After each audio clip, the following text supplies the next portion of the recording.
Hey guys, welcome to an extra special What's Up Sioux Falls. We are in beautiful downtown Sioux Falls at the Levitt with Executive Director Nancy Halverson. Nancy, you are a busy lady. Thank you for taking just a few minutes of your time to meet with us. Oh, it's my pleasure, thanks. So this is absolutely amazing out here. If you have not been here, it is gorgeous. And I gotta tell you, it's kind of powerful to be up on this big stage. We don't have an audience. No, we need to sing. Yeah, we do. Do you sing? Yeah, let's do it. I think I can sing and dance, but we could try it. Anyway, let's get down to business Okay. here. Now, you on the 14th celebrated your 4th anniversary of the Levitt. Yeah. Tell us a little bit about how it got started and the growth since then. Sure. So the Levitt here in Sioux Falls is actually part of a national consortium. We are the 9th Levitt shell in the nation. There will be 12 when it's all said and done. It's actually a family foundation out of California.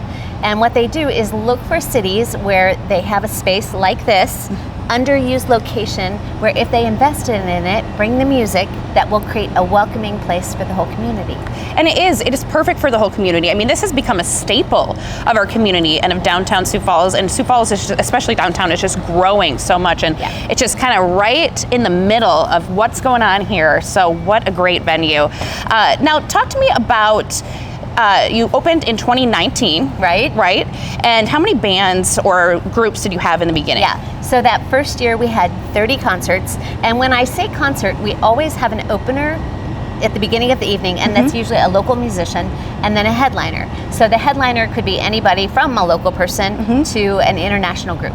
I love that you feature local artists. We love to do that on our show as well, so that's really neat. And now, in 2022, you're gonna have 50 this year. Yes, so 50 was always the goal, but with the pandemic and all the craziness, it kind of slowed us down on that trajectory, so we're delighted to get to this milestone. And you had online streaming during the pandemic, and we're talking hundreds of thousands of people from all around the world were tuning in. Do you still have online streaming? We do, yeah. Actually, you know, that was something that we always thought we wanted to do, but the pandemic just had us do it sooner. Yeah, so we have a really robust partnership with South Dakota Public Broadcasting. They now, on the lawn, have 4 cameras set up with us every single night. Every concert is live streamed, and we have people from all over the world watching. But during the pandemic, the funny thing that I learned during that time, because we did special programming then, was that young girls age 16 to 18 who live in Vietnam love American country music. Really? Those are the metrics of Facebook, my friend. The things that you learn from the internet, my gosh, that is incredible. So let's talk a little bit about your audience out here. This is a family-friendly, always event center, community. Kids can come out here. Yes, we're always talking about families here. You know, for us, when we think about our programming, it's always about accessibility. So we want you to come with your grandma, with your kids, everybody to come and feel safe and feel welcome. Right. And feel like at some point in the season, you're gonna see somebody on our stage who looks like you, speaks your language, shares your culture, so that you know that this is your place. I love that. We're so all welcome. inclusive. Now, what kind of musicians, I feel like you have a little bit of everything. Yes. But what kind of music can people enjoy here literally every weekend in the summer in Sioux Falls? Yeah, so that's what I love about it, right? So when I look for musicians, I'm looking for kind of up and coming musicians that maybe you haven't heard of yet, but believe me, you're going to, right? So we have many Grammy nominated artists on our stage. Wow. This year we have 14 Grammy winners on our stage, but then we also have like a band that I found in somebody's basement this year. Right? Oh, cool. I mean, we try to bring as much diversity. So we've broken the season down into genres. So there's 10 different genres. So there's like jazz and blues, there's rock, there's women in song, which are all bands led by women, right? There's a world music series, there's a summer blues series, and in each of those series, there's 5 concerts, and they're all spread throughout the summer. So you never really know who you're gonna get. Yeah. And what I love is to hear that people say, well, we're going to the Levitt. Well, who's playing tonight? We don't know. It doesn't matter. They're all great. Let's just go. Wow, you got to be so proud of the progress that you've made. And I mean, I know over 1,000 people come out here each time. In 2021, you had 66,000, more than that, attendees in person. And there's so much to do around here too. I'm seeing JJ's getting set up with their little beer cart thing. We've got Mark O's festival food, so there's food trucks. I see cornhole, other activities. So tell us about the other things going on. So we're always trying to bring in as many community partners as possible. So every night there'll be about 3 food trucks. We try to pair the food with the music. So Oh, this morning we had Hispanic artists, so we had Mexican food, right? Oh, perfect. We're always trying to pair it up. JJ's, as you mentioned, is always here for the adult beverages. This morning again, we had a children's show, so we had Therapy Dogs International out here, and they had 4 therapy dogs for kids to pet. Neat. We had a group from Sanford Fit to do some yoga with the kids. So whatever pairs with the music, we just try to make it a full event. And I always say, not to offend anybody out there, that the saying "there's something for everyone" is so overused, but literally when it comes to this, it is true. There is something for absolute everyone here. Now, you do have people who volunteer and help out as well, and then they get to enjoy stuff that's going on. How can people contact you to volunteer? Yes, so I always hear people say, well, I'm just sitting at home on my couch. I need to get out. This is how you can get out. This is how you can get out.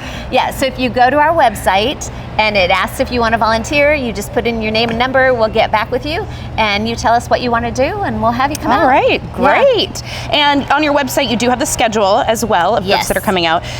What are some big things that you're looking forward to, big events that you're looking forward to this summer at the Levitt? You know, we have a couple big ones this summer, but the one that is really taking over our world a little bit is called InnoSkate. And this is a partnership between us, the Levitt, the Smithsonian, and the USA Olympic skateboarding team, and the Smithsonian's Master Jazz Works Orchestra. Wow. So this is actually a week-long festival that will start in Pine Ridge on the reservation there. We're working with a group called Ground Control, which is a Native American skateboarding club. We'll bring Olympians to them, we'll bring jazz musicians to them, and we're going to spend the day at their skate park just doing music and skating and having a phenomenal time. You're bringing it here to Sioux Falls, you're shutting down a part of Phillips, and there's going to be the skateboarders like literally right everywhere. And when is that? Yeah, so that is July 7th, 8th, and 9th. We'll start on the 7th with a concert by the Jazz Orchestra. Then all day on Saturday and Sunday of that weekend, there'll be things from the Smithsonian, there'll be hands-on activities for kids, closing down Phillips, building a skate park, so cool. Multiple concerts, multiple panelists. We're going to have some really majorly famous people here from the skateboarding world, as well as Jason Lee, the actor, who is also a professional skateboarder in his day. Really? Oh, I didn't know that. Yeah, so you have to be here for that weekend. Oh, it's going to be so much fun. Right after the 4th, it's perfect timing. That will be a riot. And we'll need volunteers. Yes, and you are not forcing me because I'm open to it, but I'm going to be a volunteer. I'm encouraging. Yes, I want to. I need to get out more. Hey, we have an audience now. We have one person, so if we want to put on a show, we could. There you go. Nancy, thank you. I know that the band for this weekend is coming here in a very 7 minutes. Yes. We have, so we got to get going, but thank you for your time. I know you're running around doing a lot today.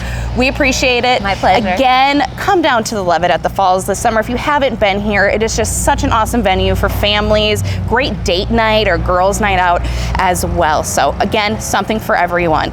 Thank you. Thank you. Thank you guys for tuning into another What's Up Sioux Falls. Follow us on all of your social media platforms, and of course, you can always email us at whatsup@whatsupsiouxfalls.tv. We'll see you next week.